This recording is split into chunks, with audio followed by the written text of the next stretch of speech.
Alright, we're back and we're still cutting on our Pelican Tote and we're ready to cut the interior pieces. You'll notice that my fabric is not matching what is going on in the rest of my videos. This is the second filming of this segment here.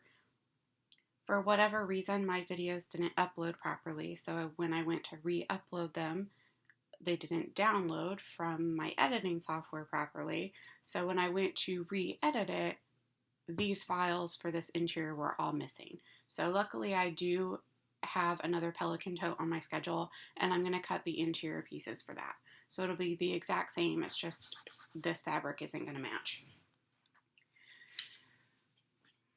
So if you're cutting the basic, you will have your tall piece A. If you're cutting the fancy, you will also have a piece A, but it'll be shorter. You'll notice these lines say fold.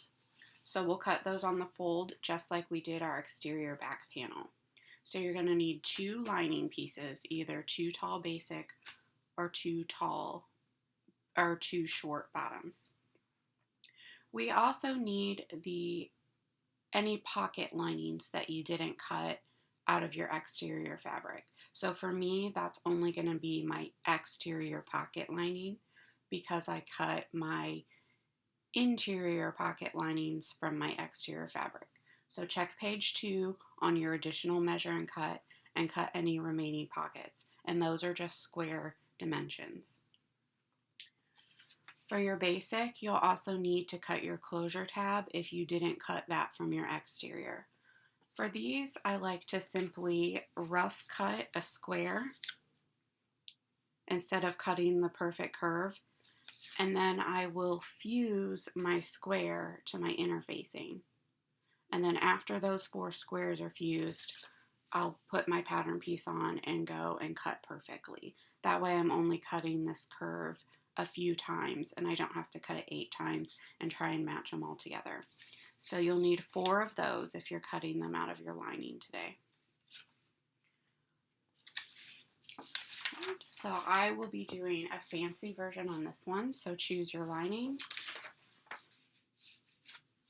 Just going to get a rough idea of where to fold.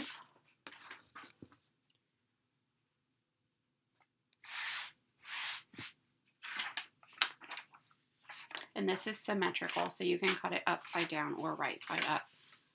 I need to fold a little more.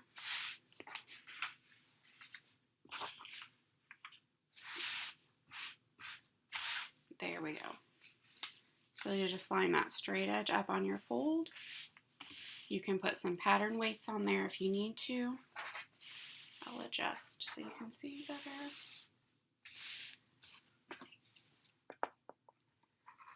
And we're just going to cut right around that curve.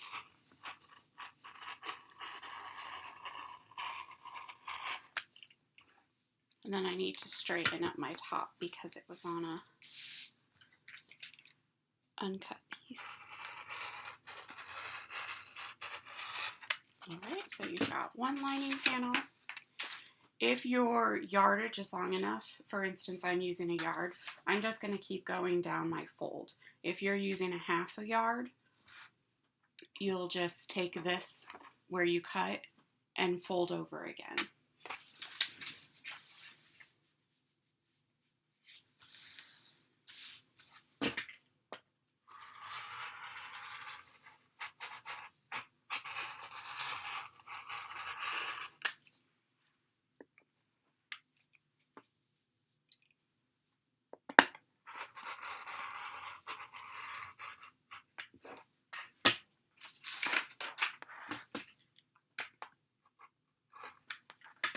Alright, so you should have 2 lining pieces, whether they're tall or short. Cut on the fold. And then your 4 closure tabs, if you need them. And your pocket panel. My exterior pocket panel is 9 by 15 and a half.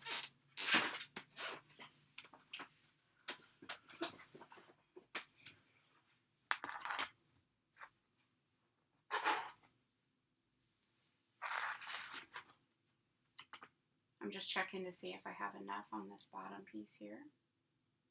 And it looks like I will, so I'm just going to straighten that up.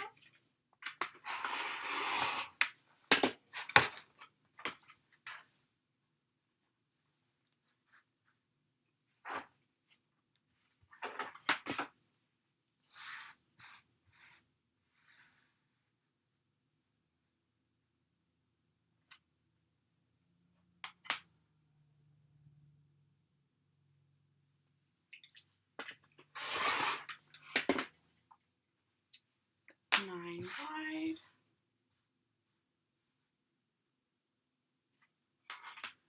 By 15 and a half.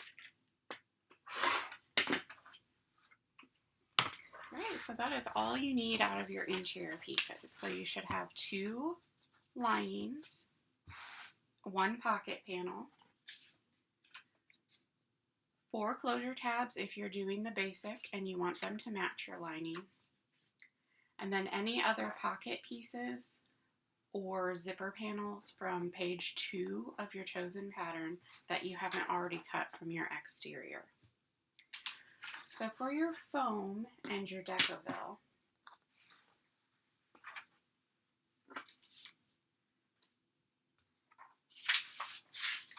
you're going to need the full lining piece from the basic pattern no matter which version you're making.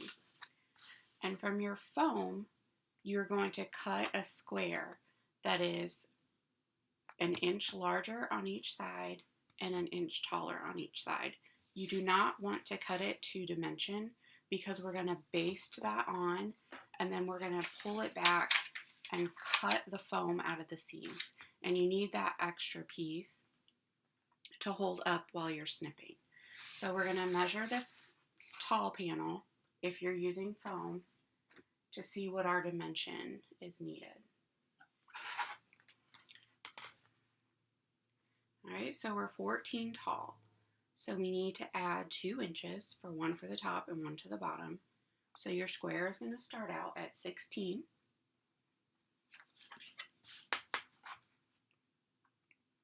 And we are 8.5 wide. So first we need to double that because this is only a half a piece. We're on a fold. So we need to double that, giving us 17 inches wide, plus our inch on each side for 19. So we're at 16 by 19 for 2 squares of foam. If you're using Decoville, you're going to do this a little differently. You're going to fold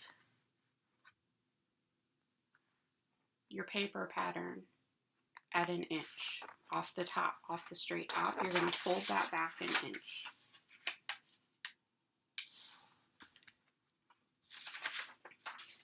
Now off your long fold, you're also going to fold that back 1 inch.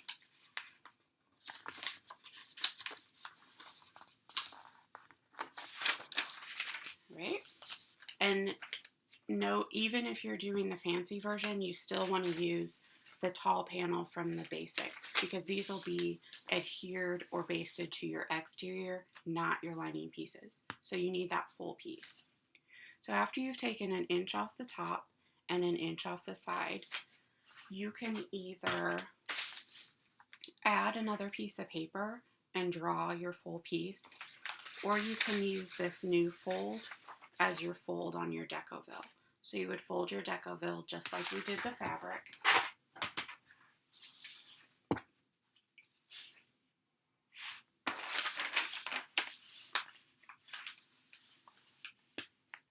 And cut around.